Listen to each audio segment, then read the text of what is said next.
মাগো, আমায় ছুটি দিতে বল। সকাল থেকে পড়েছি যে মেলা, এখন আমি তোমার ঘরে বসে করব শুধু পড়া পড়া খেলা। তুমি বলছো দুপুর এখন সবে, না হয় যেন সত্যিই হলো তাই।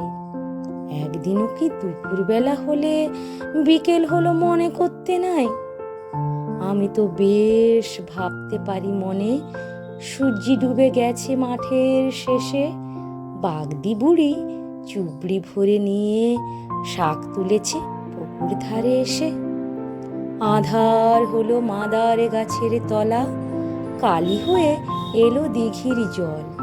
হাটের থেকে সবাই এলো ফিরে, মাঠের থেকে এলো চাষির দল। মনে কর না উঠল সাঁঝের তারা, মনে কর না সন্ধে হলো যেন। রাতের বেলা দুপুর যদি হয়, দুপুরবেলা রাত হবে না কেন?